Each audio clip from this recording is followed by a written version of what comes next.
Right, we're back here. Our final feature match of Pioneer Masters League here on week 6. We got Christopher G. Oompa Loompa against DeWitt K. Seething Octopus with an appropriate octopus tentacle there on his sleeve. And we've got Evan C. here joining me on commentary. How's it going? Hey, Richard. It's been good. Perfect. What's DeWitt working with over there? So, as appropriate for the seething octopus, he has only islands and blue cards in his hand. I don't know if he's running a second color. I imagine he is, but perhaps he said two color week. Who cares about that? One color week. You're not obliged to play exactly two colors this week, but Hmm. you can't play more than it. But you could play less if you so wish. Pretty decent hand here for Christopher or Chris. He's got an Undead Butler, which he's about to deploy. He's got a Disciple of Phoenix, which can a fun card from the bonus sheet. He's got March of Wretched Sorrow and a Silver Quill Command. So a couple rares here from Offset. Pretty spicy. If you were wondering about the priority, that is a Quicken in Okay, DeWitt's hand, and he's possibly going to fire it off here just to keep getting further into the deck. no, But he just opts to keep it. maybe he has plans for it. Maybe he has a boulder salvo, or maybe he has like a bunch of boulder salvos, or like does go well. There's a couple cards that really goes well with boulder salvo being a primary one. Also the crush of tentacles if you ever get to that point of the game.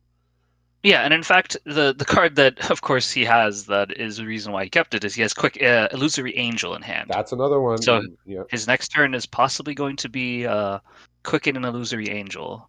Uh, Previous listeners might have been hearing or watching the game that you had commentated earlier, York's game, where he had an yeah, illusory angel that didn't quite work out. But here, I think it's going to work. yeah. So twin shot sniper, great card, but it's like either one of these you kill. Like Chris is getting something back. I'm a bit surprised he didn't just fire off the Disciple of Phoenix last turn just to use all his mana, but Mhm. he decided to go for the Oligarch instead. And he's drawn a Poet's Quill, so he's cut three offset rares in his hand, which is Incredible. pretty good. So I Not think a whole lot of rares in DeWitt's so. hand. Looks like he's going to reanimate his Imperious Oligarch and force his opponent to sacrifice the Twin Shot Sniper. Okay. Pretty good. Getting a bit of damage in. Yeah, Silver Quill Command. It wasn't like a busted card, but it was versatile enough that it was good in most situations, but not like busted. Yeah, not like the Lorehold Lorehold command from Command that was the same one. set. Yeah, Prismari Command was up there too, but I think the worst one might have been Witherbloom, but yeah, it's been a while I could since I've. barely tell you any of the modes on that one to this day. But So if you're curious about the rest of his hand, he's got a Bond of Insight, Tammuz Epiphany, and Boulder Salvo. So, good ability to go long, provided he can weather the storm with this Illusory Angel. yeah, he's gonna get his pick of whatever card he wants here, Hmm. which is What would you take here? you do want to set up that type of situation. I mean, it's hard. It's hard because taking away the Bond of Insight is probably the best bet. Because if you take away the either one of them, you can get it back with the bond. Hmm. So I kind of just like take the bond away. Bond represents a huge card advantage here. Because like literally Yeah. next turn he could go bond to get back Boulder Salvo, play the Boulder Salvo. Two instant and or sorcery Yeah, cards. So unlike some other, so I think I remember there is some other effect where it's like you have to get back an instant and a sorcery, and if you don't have, like if you have two yeah. of a I kind, think it doesn't work. there was a couple red cards that did that. I Yeah, believe. but this one gives you the flexibility. Yeah, he went for the Boulder Salvo, which I mean he gets it back anyway with the bond, right? Like when you have recursion, when you get to take a card out of opponent's hand and you see they have a recursion spell, I usually just take the recursion spell Hmm. because the recursion spell is going to get back whatever I take away. So just might as well just take away the recursion. He's just dropping a couple of lands here, Yeah. and even drops the Witch's Mark in favor of just keeping a Modern Age on top. Oh, Modern Age, that's a good one. Yeah, so looking at the standings quickly, Christopher G, he's up in the top eight now after winning his first match of the week here, 17-9. DeWitt's at 16-8, so he's still in a position to get into the top eight with a few wins here in week six. I will Yeah, I mean, say, other yeah, than Sawyer, who just beat me earlier mm, this evening, the difference between the lowest person in the top 16, Tony, he's only three games off of from where you're standing, Richard. So pretty much everybody's in the mix here. yeah, it's Um, going to be a competitive one. And I was about to say about Chris Oompa Loompa, he seems to like mhm, sneak up on leagues. Like he plays his matches late in the week. He comes at the end of the league, and he like where did he come from? Like he hasn't been talked about the entire league. I don't think he was ever in the top eight at like almost any point. And then he just makes these late league runs to top eight. It's happened a few times. He emerges late in the tournament, and he's trying to do that here. He's drawing a Night Howler, which is going to be very ooh, large. It's well, it's he it's it's four right now, but will go up as the game progresses. he might not have been in the top eight, but he definitely hasn't been too far because I've been like seeing him around as somebody who I think only just briefly popped into the top eight these past Yeah, 2 weeks. yeah. I just find He's he around always where, he always sneaks up towards the end of the leagues. He doesn't right, like as come out opposed to come out of the being, gates like in a dominant fashion. yeah. But that you know the one time where I remember he had a really scary deck was the MKM League, and also I believe back in the original Eldraine League where he had Oko and some other scary stuff. But yeah, he's deciding what to put the Night Howler on. The rest of his hand is the March of Wretched Sorrow, Poet's Quill, and the Lash of Malice. Mm. So he's shopped off set quite a bit here to very good effect. Yeah, so he said, I'm just gonna put it on like the this 1/3 and just attack. Why not? Definitely gets a huge butt after Yeah, that. I do kind of like putting it on the vigilance creature, but I guess with a flyer on the other side, he can't block anyway, so it Yeah. doesn't matter too much. I think possibly the other notion is like make the worst body, like everything else kind of has utility in terms of it dying if he needs to sack it or something like that. Yeah, well, every creature that he's played has like brought some sort of value. Like Disciple of Phoenix grabbed a card out of opponent's hand. Oligarch makes a token when it dies. Butler gets back something. So Hmm. it's like just these little value creatures. Very very strong start here from Chris in this game. And DeWitt, he's trying to get his footing here. He does have several cards in his hand to work with, but his life total is getting a little low there after taking five.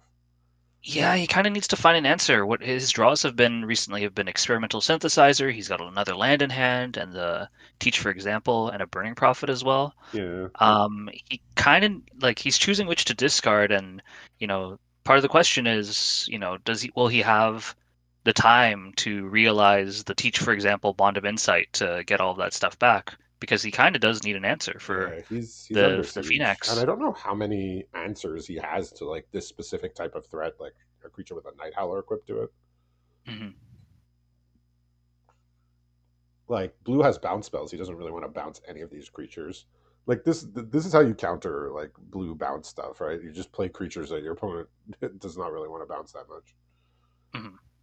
or even kill. Like he has a shock here, but it's like he could shock the 1/1 flyer. I guess that's the best thing to shock, and you still don't really feel happy about that. Hmm. I mean, after that, his next play would be Bond of Insight, and then he's still behind on board.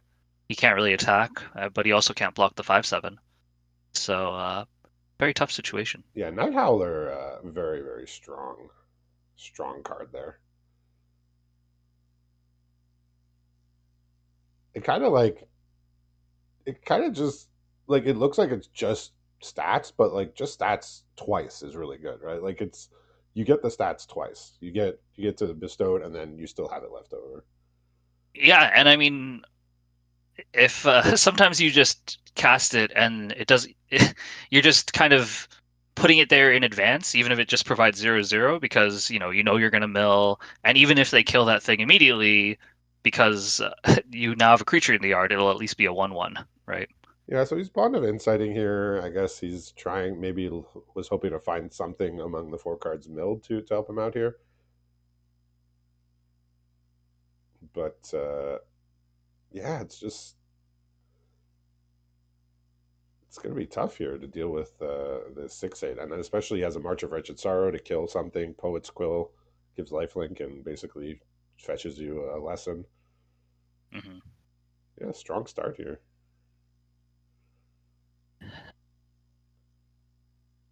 It looks like he's just gonna go for the March of Wretched Sorrow here and exile. Oh, this way he okay. So with the Lash of Malice on the 6/8, this will actually get him the win here. Actually, just the destroying the creature gets him the win. I thought it exiled, but it's the white one I believe that exiles, the white march. Yes, Yeah, white one does exile but for he sure. had the win with the Lash of Malice anyway. So yeah, triple Disciple of Phoenix in his deck here from the weekly bonus rotation here. Yeah, Phoenix is a good one. Oh yeah, That's for sure. yeah, that's a very very nice one to pick up for a deck like this. Yeah, so he's pretty low curve. He just has he has one 5 drop, which is Dictate of Erebos, which looks pretty good in his deck. Uh, and his deck looks pretty lean here. Lots of 2 drops, 3 drops. Hasn't sideboarded anything yet. Is DeWitt doing anything over there? He is siding out everything. He is completely changing colors. He took out all the lands and now he's taking out all the spells. Yeah, it didn't seem Um, like a great matchup for his deck, just because like he's trying to accumulate value with like bounce spells and like cheap interaction, and like all the creatures like either have like an ETB or a dies trigger. So yeah, I didn't really see green pop up in his build, so I believe that only leaves white black. He decided, you know what? It's time to go for the mirror match. all right, Grind on grind. cool. So yeah, Chris is just showing us his deck here. He's collapsed his sideboard just to have a full view of all of his 2 drops. Um, yeah, maybe he did drag the hopeful Eidolon over to the side, potentially maybe gonna board in something else. Perhaps maybe not. Yeah, well, I mean, whatever he boards for, I don't know if he's quite going to be expecting the the deck that he's going to be faced with. Well, that's a good yeah. He's looks like he's bringing Umbral Juke, which I think is just like a pretty good card. It's that Yeah. instant that either makes a 2/1 flyer or your opponent sacrifices something. Hmm. Ah, and here is the reason, part of the reason why that I see. He's got a Blood Baron of Viscopa, which is pro black and pro white. So, what better tech versus an Oh boy, Orzhov deck?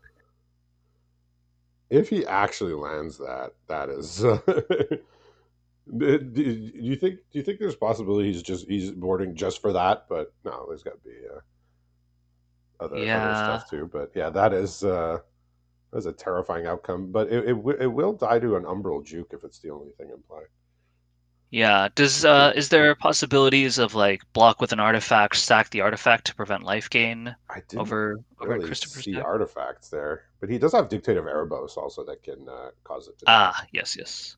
That one can do it. Silver Quill command also. Again, it has to be the only creature for those to work. But yeah, Christoph. Yeah, he did do the one sideboard Hopeful Eidolon out and a Umbral Juke in, which is probably just a deck building decision that I might have had from the outset. But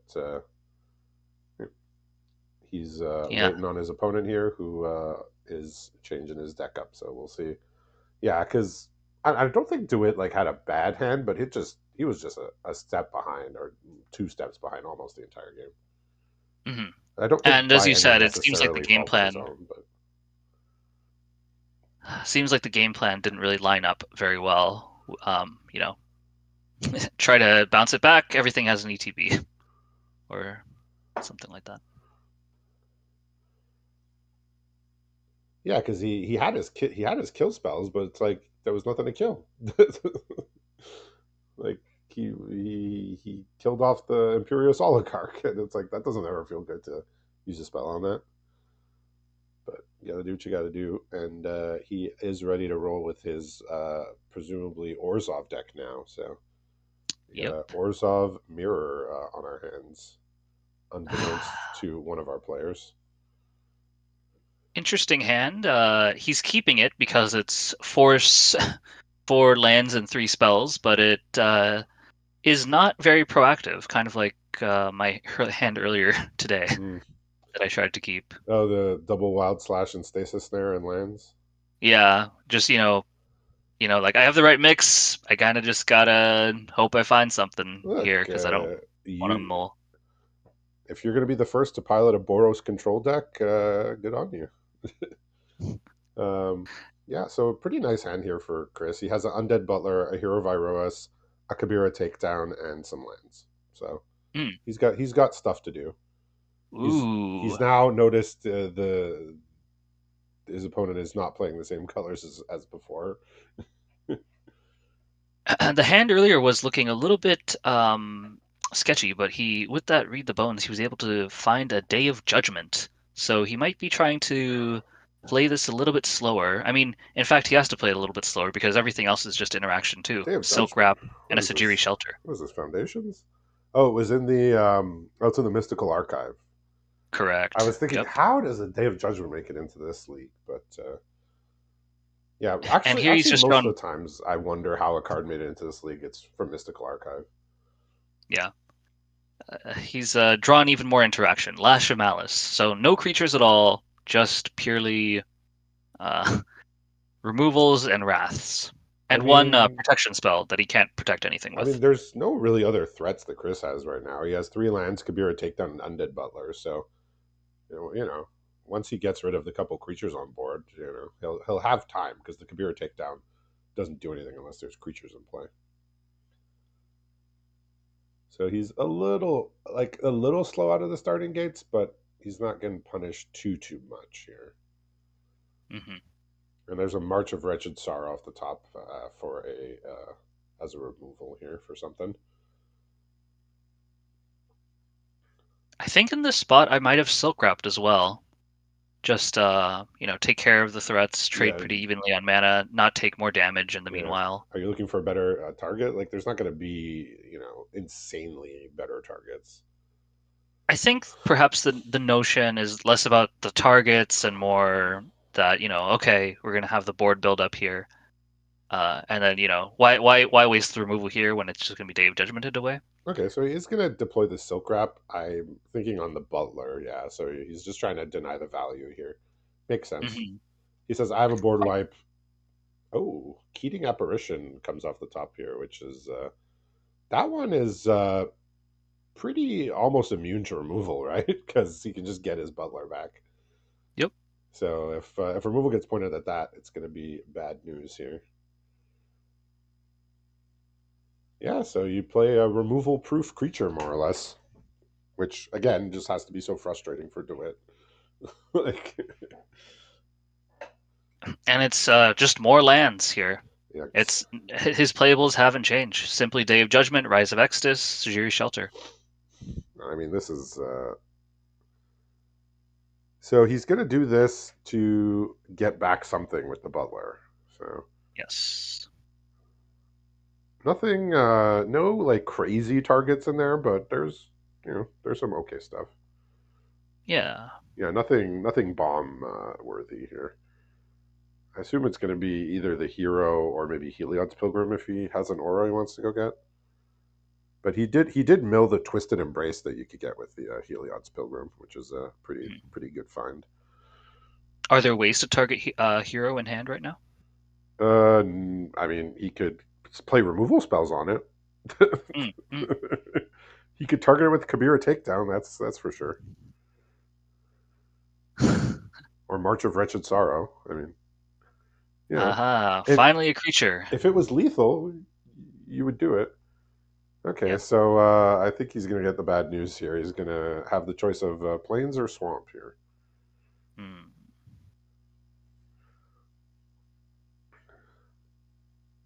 Yeah, I go for that swamp. It's much prettier. Get that out of the opponent's hand. Much prettier than the plains.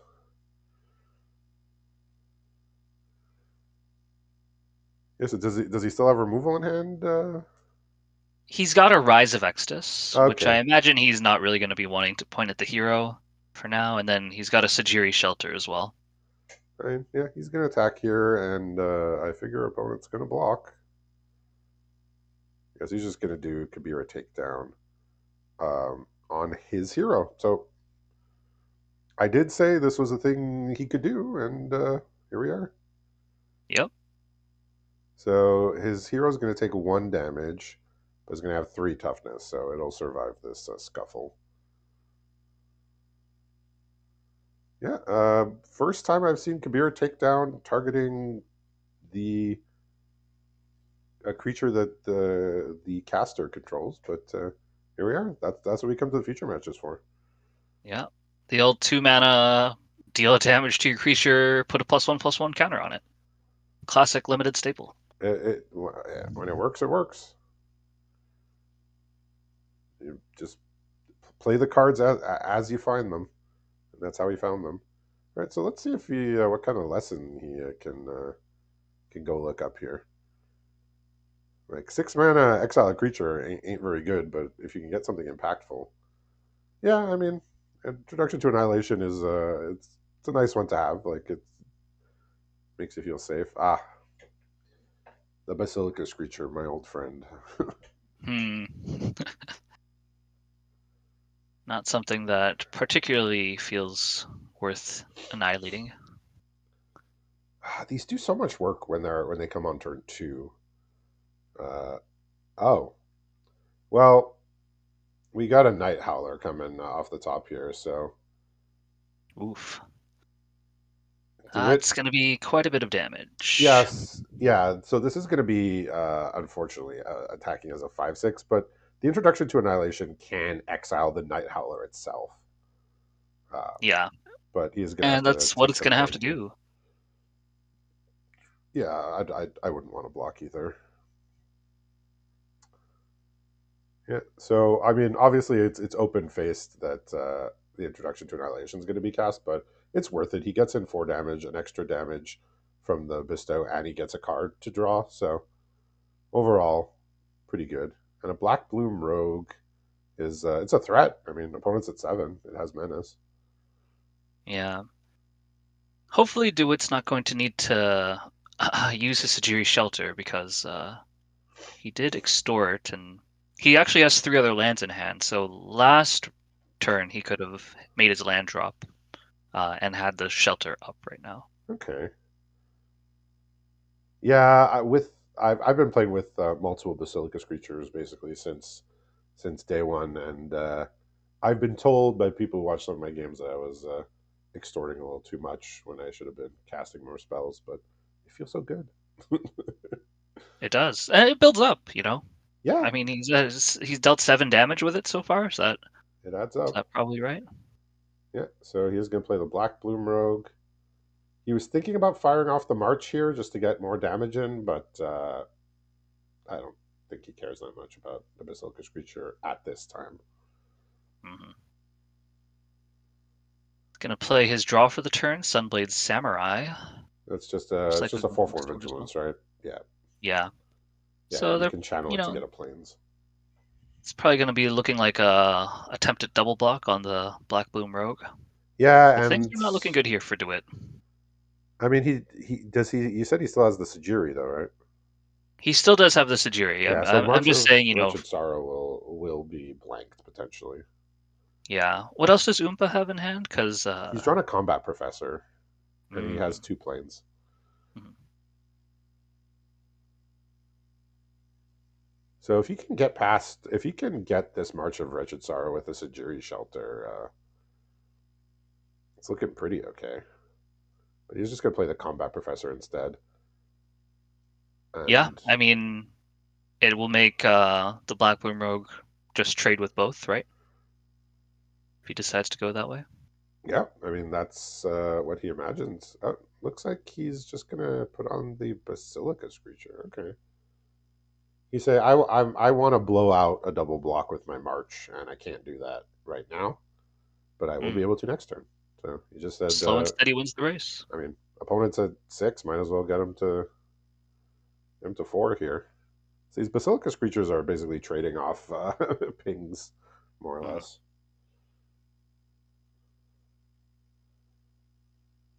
That's why vigilance is good because even when you're really behind, you still get to attack for 4.